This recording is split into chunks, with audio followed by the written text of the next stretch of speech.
मैं लोकतंत्र के चौथे स्तंभ के माध्यम से मैं सवाल करूंगा टाटा मैनेजमेंट से कि ललित दास कौन है? Who is Lalit Das?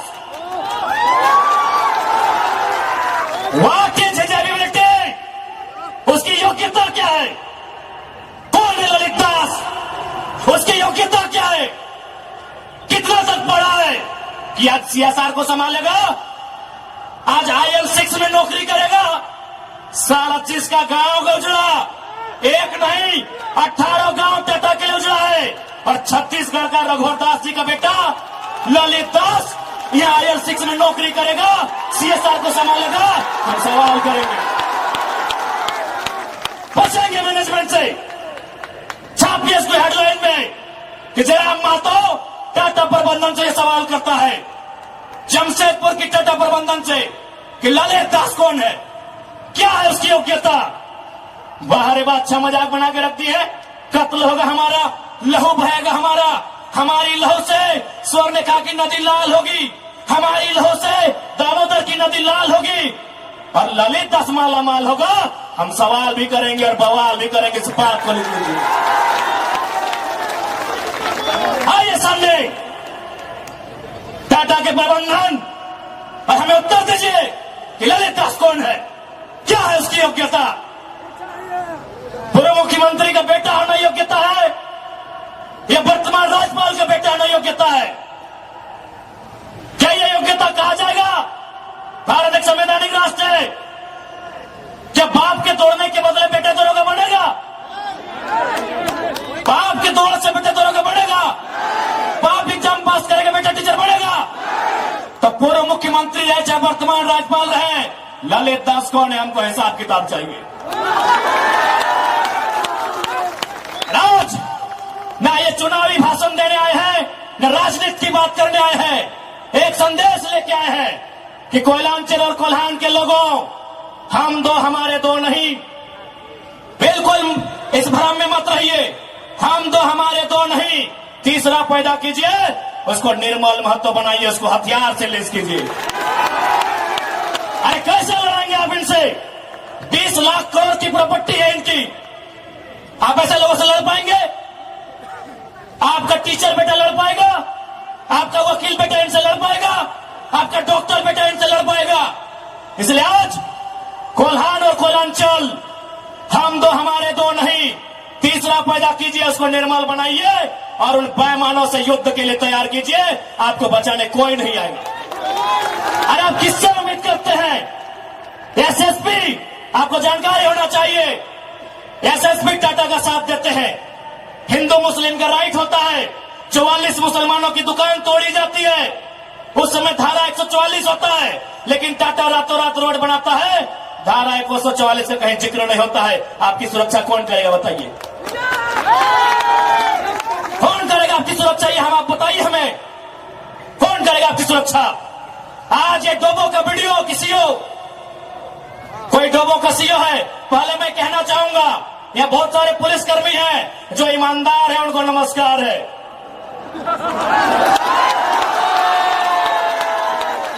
IAS रहे चाहे आईपीएस रहे, जो ईमानदार है उनको नमस्कार है। अगर कंपनी में भी ईमानदार लोग हैं तो ईमानदार है, उनको नमस्कार है। लेकिन सुनने में आया है कि डोबो का सीओ 20,000 रुपया प्रति एकड़ अपने बाप का जमीन मोटेशन करवाने के नाम पे मांगता है।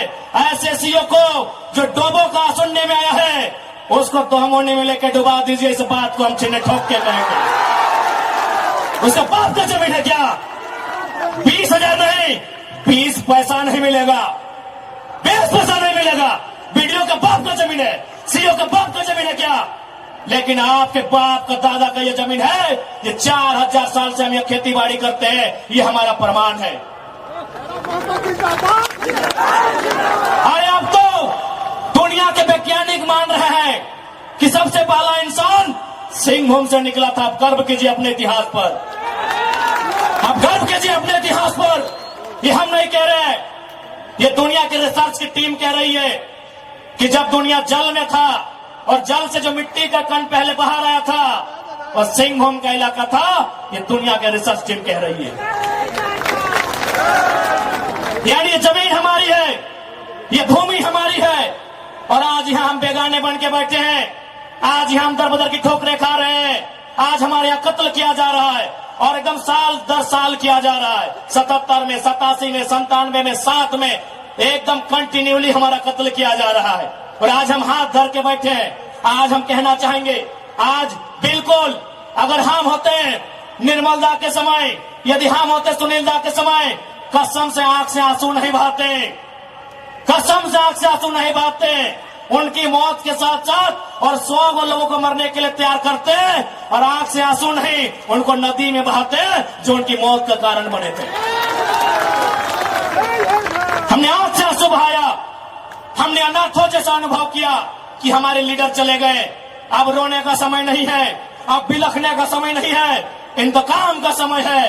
क्योंकि आने वाला 20 साल बाद आने वाली पीढ़ी ना वो निर्मल दा को पढ़ने का समय जुटा पाएगी, ना वो बिरसा मुंडा को पढ़ने का समय जुटा पाएगी, ना वो शेख भिखारी को पढ़ने का समय जुटा पाएगी। आने वाली पीढ़ी सवाल भी नहीं कर पाएगी। इसलिए आज आपको अपने हर एक घर से, हर एक परिवार से एक एक औलाद को, चाहे बेटा या बेटी रहे, एक एक औलाद को फौलाद बनाना होगा। ये आज मैं कोलान वासियों को कहना चाहूंगा।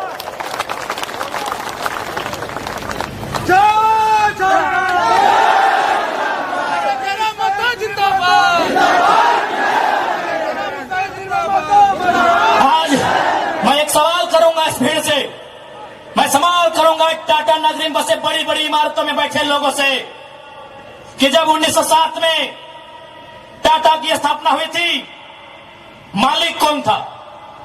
टाटा का कोई होगा?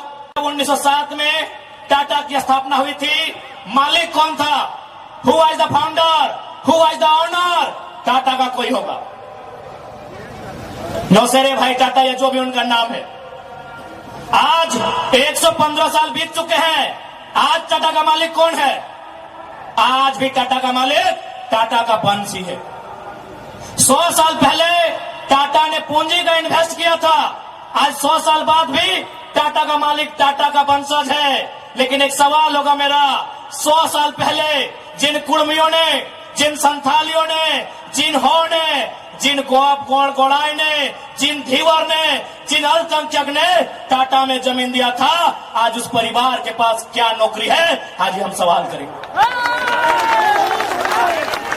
अरे आपने पूंजी लगाया, 100 साल बाद आप मालिक है, हमने भी पूंजी दिया है। पूंजी 2 प्रकार की होती है इंपॉर्टेंट, एक जमीन, दूसरा अर्थ। अर्थ आपका, मालिक आज आप है, जमीन हमारी, हम कहां है? ये सवाल करेंगे। ये कैसा देश है जो कहते हैं ये गांधी का देश है, ये किसानों का देश है? गांधी जी कहते थे कि किसानों की आत्मा बसती है गांव में, तो आज कहां है गांव?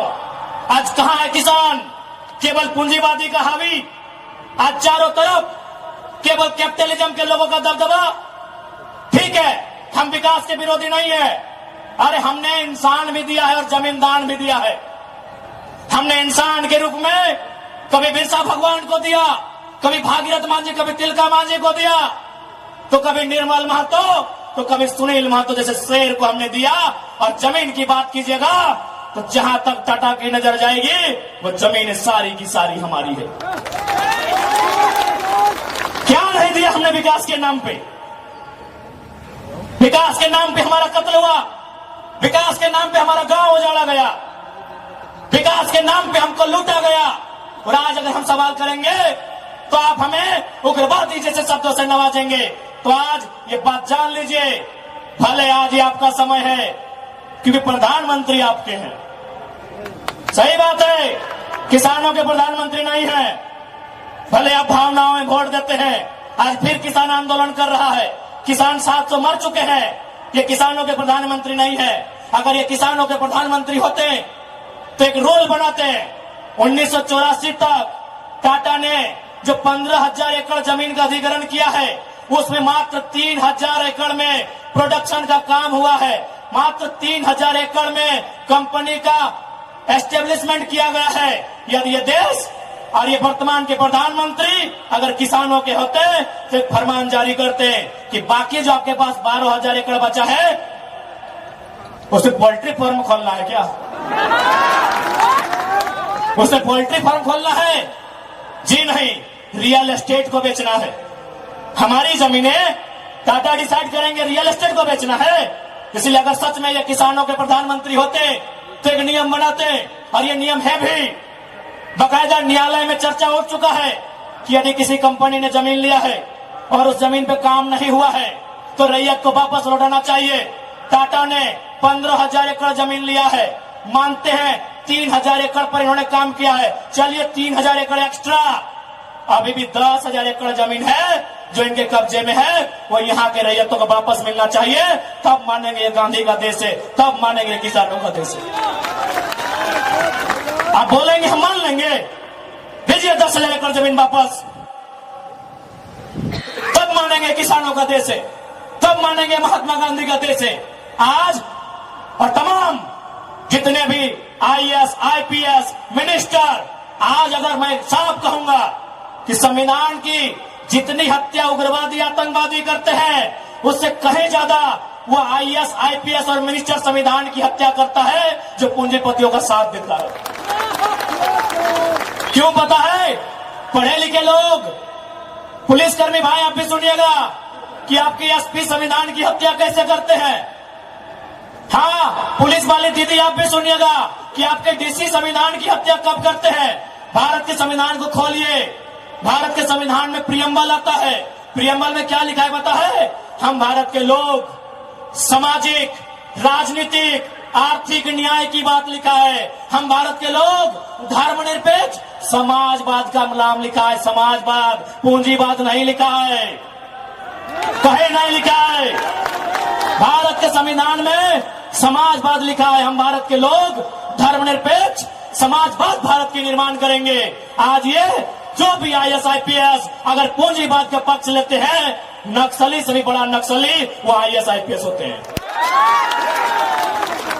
हाँ, हम सीना ठोक के कहेंगे।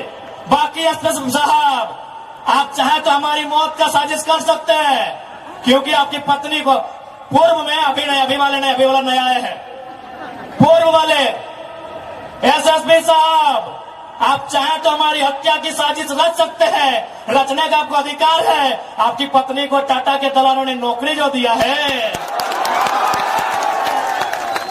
और ये कोई नई बात नहीं है। झारखंड राज्य में केवल गुंडों ने मौत का साजिश नहीं किया है। बगोदर के एक विधायक थे, नाम अगर आप नहीं जानते तो सुन लीजिए, कॉमरेड महेंद्र सिंह, उनकी हत्या में SP का हाथ था। सीना ठोक के कहते हैं आज भी गांव में लोग कहते हैं कि कॉमरेड महेंद्र सिंह की हत्या में उस समय जो भी थे, क्योंकि हम लोग उस समय अंडा थे, अंडा मेरा छोटा बच्चा थे, हमें आइडिया नहीं है, जो भी थे, जिस भी जिला के थे, झारखंड में 24 में से एक SP का हाथ था महेंद्र सिंह की हत्या में। तो ऐसे लोग जिनकी पत्नियों को, जिनके बच्चों को ये लोग नौकरी देंगे, वो हत्या करने से पीछे कैसे हटेंगे?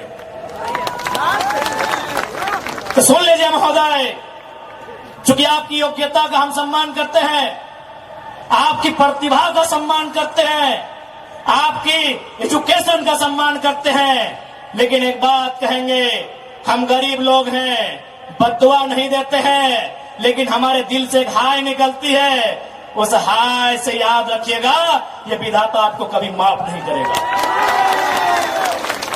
अरे भाई, अगर हिम्मत नहीं है तो काहे गर्व से बोलते हैं कि IAS, IPS बन के आए हैं? अगर Tata, Vedanta, Birla, BCCL, CCL, Ambani, Adani, Usha Martin, TISCO, Telco, अगर उनकी गलत नीतियों से आपको लड़ने का हिम्मत नहीं है तो काहे खुद को IAS, IPS की गिनती करवाते हैं? चपरासी बनिए, चपरासी बनिए। और हम ये भी मानते हैं कि आज आपके पास शक्तियां हैं। अरे बहुत अच्छा, क्या कीजिएगा? ऐसे भी तो हमारा कत्ल होता आया है। हम कत्ल होते होते हम मरते मरते परेशान हो चुके हैं। हमने बहुत कत्ल देखा है। जितना अंग्रेजों ने हमें नहीं सताया है, उससे कई ज्यादा गुना कॉर्पोरेट ने, भ्रष्ट IAS, IPS ने, भ्रष्ट मिनिस्टर ने और भ्रष्ट डोबो जैसे CEO ने हमें सताया है। अरे आप क्या कीजिएगा, कीजिए ना। मरने सब आया है, कौन यहां जीने आया है? 610 ट्रिलियन वर्ग किलोमीटर सूरज। हमारे साथ अगर हमारी सभा को सुनिएगा तब कुछ जनरल नॉलेज भी बढ़ा देंगे। 610 ट्रिलियन वर्ग किलोमीटर सूरज एक दिन मर जाएगा। 510 मिलियन वर्ग किलोमीटर की धरती ये भी एक दिन मर जाएगी। 165 वर्ग किलोमीटर में फैला हुआ, मिलियन वर्ग किलोमीटर में फैला हुआ प्रशांत महासागर, इसका पानी भी एक दिन सूख जाएगा। 5,95,000 वर्ग किलोमीटर, 95 लाख वर्ग किलोमीटर फैला हुआ हिमालय का पहाड़ एक दिन पिघल जाएगा। 38 मिलियन वर्ग किलोमीटर में उगने वाला चंद्रमा मर जाएगा। अरे 5 फीट का इंसान काहे डर रहे हैं? काहे डर रहे हैं? आपकी डर आपकी मौत का कारण है, आपकी डर आपकी भय का कारण है। मैं एक लाइन कहूंगा, एक क्रिकेट का उदाहरण आपको दूंगा। साउथ अफ्रीका में एक खिलाड़ी थे, उनका नाम था ग्रीम स्मिथ। उन्होंने घर की दीवारों पर 3 लाइन लिखा था कि मुझे बड़ा होके साउथ अफ्रीका की टीम से क्रिकेट खेलना है। दूसरा लाइन लिखा था मुझे साउथ अफ्रीका की क्रिकेट टीम का कप्तान बनना है। और तीसरा लाइन लिखा था मुझे ऑस्ट्रेलिया को घर में घुसकर टेस्ट मैच हराना है। जबकि क्रिकेटर का ड्रीम होता है वर्ल्ड कप जीतना, लेकिन ग्रीम स्मिथ का ड्रीम वर्ल्ड कप नहीं था, ऑस्ट्रेलिया को टेस्ट में हराना था। चूंकि उन्होंने घर की दीवार पर लिखा था, रोज उनको पढ़ते थे और उन्होंने वो तीनों ड्रीम पूरा किया था। आप भी जाओ, घर की दीवारों पर लिख दो, सुनील महतो की शहादत को लिखो, निर्मल दा की शहादत को लिखो, हमारे साथ हुए जुल्म को लिखो, जिस एसपी के टाइम में जुल्म हुआ उसका नाम लिखो, जिस जीएम के टाइम में जुल्म हुआ उसका नाम लिखो। और अपनी पीढ़ी से बोलना, आज ना सही, आज वक्त उनका है, जिस दिन वक्त हमारा होगा हम भी उनकी आने वाली पीढ़ी से बदला लेंगे। जाओ अपने घर की दीवारों पर लिखो, जाओ शोषित लोग, वंचित लोग अपने घर की दीवारों पर लिखो। हाँ, आज समय इनका है, आज ये बड़ी बड़ी इमारतें इनका समय है। लेकिन याद रखिएगा, सिकंदर भी 33 साल की उम्र में झाल बजाकर लौट गया था। बड़े बड़े 30 मारखास जहां से लौट गए।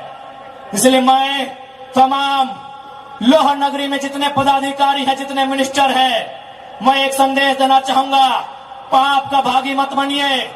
पाप किसी के बाप का नहीं होता है। कंपनियों की दलाली मत कीजिए, रैयत के साथ इंसाफ कीजिए।